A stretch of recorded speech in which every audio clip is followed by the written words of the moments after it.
Is English speaking biggest fear for you? जी हाँ दोस्तों, आज हम इसी टॉपिक पे बात करने वाले हैं। हमारे बहुत सारे साथियों का मैसेज आ रहा था कि सर हमने तैयारी तो अच्छे से कर लिया है पर इंटरव्यू हमारा क्लियर नहीं हो पा रहा है। रीज़न क्या है ना कि हम पढ़ते हिंदी में हैं, हम अपने बिहार से हैं, हमारा मातृभाषा हिंदी है, तो इंग्लिश हमें बोलने में परेशानी होती है। हमारे साथ भी होता है। क्या होता है कि हम ट्रांसलेट करने लगते हैं, ठीक से पूरा फ्रैंकली बोल नहीं पाते हैं। पता हमें 20 लाइन होता है लेकिन बोल 2 ही लाइन पाते हैं। वही चीज़ अगर हिंदी में पूछ ले तो 20 की जगह 50 लाइन बोल देंगे हम। तो ये प्रॉब्लम सबके साथ होता है। तो चलिए इसको दूर कैसे करेंगे, इस पे हम बात करते हैं। सबसे पहले तो आपको ये समझना होगा कि लैंग्वेज क्या है, सिर्फ़ एक हमारा एक दूसरे से बात करने का माध्यम है। इसको आप किसी और वे में ना लेके, अगर किसी को इंग्लिश आता है तो वो बहुत तेज़ होगा, किसी को मराठी आता है, किसी को चाइनीज़ आती है, किसी को जैपनीज़ आती है तो वो बहुत तेज़ होगा। ये एक लैंग्वेज है जो एक दूसरे को कम्युनिकेट करने में मदद करती है, बस इतना ही काम है लैंग्वेज का। तो इसको दूर करने के लिए सबसे पहले हमको क्या करना पड़ेगा? सबसे पहला पॉइंट है, आपको सेल्फ़ कॉन्फिडेंस बहुत ज़रूरी है। अपने अंदर आप कॉन्फिडेंस बिल्ड कीजिए कि जो आप बोल रहे हो एकदम सही बोल रहे हो, बिल्कुल हेजिटेट नहीं करना है और ज़्यादा कुछ सोचना नहीं है कि सामने वाला क्या सोचेगा, नहीं सोचेगा, बिल्कुल आपको ये सब नहीं सोचना है और पूरा सेल्फ़ कॉन्फिडेंस में रहना है। फॉर एग्ज़ाम्पल देखिए, जैसे अभी हम हिंदी में बात कर रहे हैं, अगर आप इसका मेरा पूरा ग्रामर, उच्चारण, स्त्रीलिंग, पुल्लिंग अगर चेक करोगे तो इसमें 10 गलतियाँ मिल जाएगी। तो क्या हम हिंदी बोलना छोड़ दें? क्या हम शुद्ध हिंदी बोल रहे हैं? नहीं बोल रहे हैं। बहुत सारी अशुद्धियाँ मिलेगी मेरे हिंदी में ही आपको। फिर भी आप देखो कितना कॉन्फिडेंटली मैं बोल रहा हूँ। क्यों? क्योंकि हमारा माइंडसेट वैसा हो चुका है कि हमको हिंदी आती है, ये हम समझ बैठते हैं। मगर सच बोलो तो 100 गलती निकल जाएगा हमारे हिंदी में ही, फिर भी हम बोल रहे हैं। क्यों? क्योंकि हम कॉन्फिडेंस है। सेम यही वाला कॉन्फिडेंस आपको इंग्लिश में बिल्ड करना है। बिल्कुल मत सोचो कि सामने वाला क्या सोच रहा है, नहीं सोच रहा है। और दूसरा नंबर, हम किसी एसएससी के एग्ज़ाम में नहीं बैठे हुए कि हमारा कोई ग्रामर चेक करेगा, टेंस चेक करेगा, स्पेलिंग चेक करेगा, प्रोनाउंसिएशन चेक करेगा, ये सब कोई चेक करने नहीं बैठा है। हम जॉब करने गए हैं, हम क्या काम किए हैं, क्या डिलीवर हुआ, वो बस सामने वाले को मैसेज देना है हमें। बस इतना ही, और इससे ज़्यादा कुछ नहीं काम है इंग्लिश का हमारे लाइफ में। तो आप सेल्फ़ कॉन्फिडेंस बिल्ड करो, सबसे पहला नंबर। दूसरा नंबर, इंग्लिश को ठीक करने के लिए आप जो है अपने डेली एक्टिविटी में कुछ सुधार कर सकते हो। जैसे आपके सामने हम बैठे हुए हैं, कुछ भी बोल रहे हैं या मन ही मन कुछ सोचते हैं तो हिंदी में सोचते हैं। उठना, बैठना, सोना, जो भी एक्टिविटी हमारा पूरा सुबह से रात तक का होता है, सारा कुछ हमारे माइंड में क्या है, हिंदी में हम इसको डेवलप करते हैं। तो आपको ना इसको इंग्लिश में बिल्ड करना होगा, धीरे-धीरे सोचने की शक्ति बढ़ानी होगी। जैसे अब हम बैठे हुए हैं, कुछ भी सोच रहे हैं मन-मन, तो हमको इंग्लिश में सोचना है वो चीज़ को। जैसे हमको टीवी देखना है, तो अभी हम हिंदी में सोच रहे हैं कि टीवी देखना है, लेकिन आपको क्या करना है, you have to start thinking in English. So you want to have some movie time, if you have any plan for weekend, so all those activities you have to plan in English. So धीरे-धीरे क्या होगा, आपकी English की capability बढ़ती जाएगी और जब यहाँ पे सेट हो जाएगा तो फिर ज़ुबान पे आने में ज़्यादा समय नहीं लगेगा।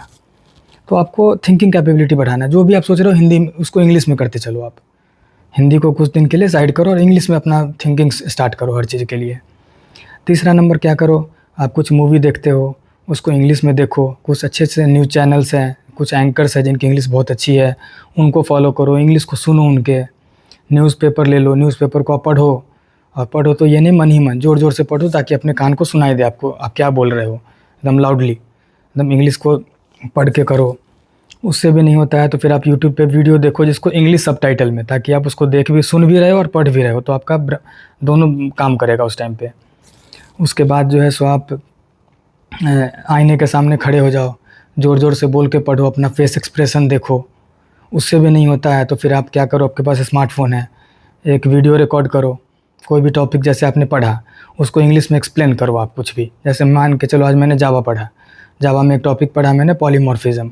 तो जो भी मैं पढ़ा हूँ, कैमरा ऑन करूँगा, 5-10 मिनट तक उसको जो भी पढ़े उसको एक्सप्लेन करेंगे अच्छे से हम उसको।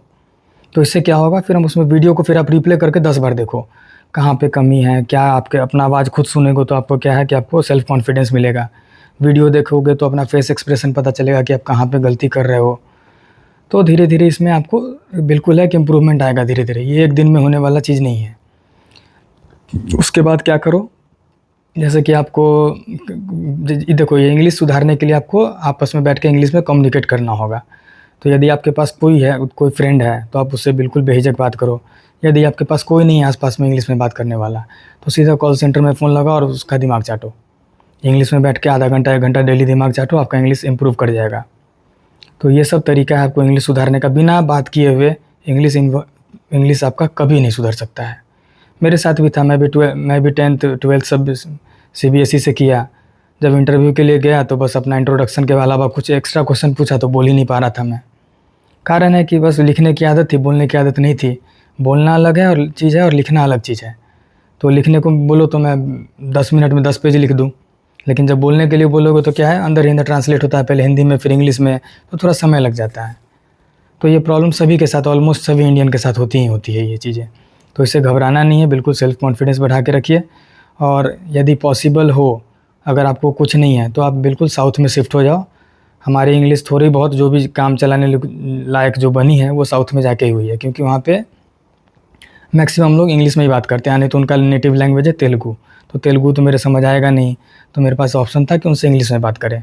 तो इंग्लिश में बात कर के मेरे को एक वहाँ पे इन्वायरमेंट मिल गया, उनके साथ मिल के बात करने का। तो जितना मेरे जॉब के लिए चाहिए इंग्लिश, उतना मुझे वहीं पे मिला। आता तो पहले से ही था, लेकिन मेरा प्रैक्टिस वहाँ पे हो गया जाके।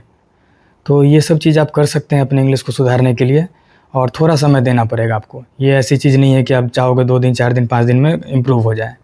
जितना ज़्यादा मेहनत करोगे, जितना ज़्यादा बोलोगे, उतना ही ज़्यादा आपको कॉन्फिडेंस आता जाएगा। और बिल्कुल आप ये मत सोचो कि बिल्कुल परफेक्ट हो जाना है, पूरा अच्छा एक्सेंट ले आना है, उसकी ज़रूरत नहीं है।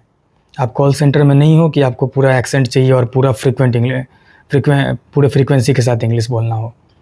आप टेक्निकल काम में हो या फिर किसी भी फील्ड में हो, ये हमारा लैंग्वेज है। जो काम कर रहे हो सामने वाले को समझा पाओ, उतना ही हमारे इंग्लिश का काम है। ठीक है, उम्मीद करता हूँ आप लोगों को ये वीडियो अच्छा लगेगा। चलिए, जय हिंद।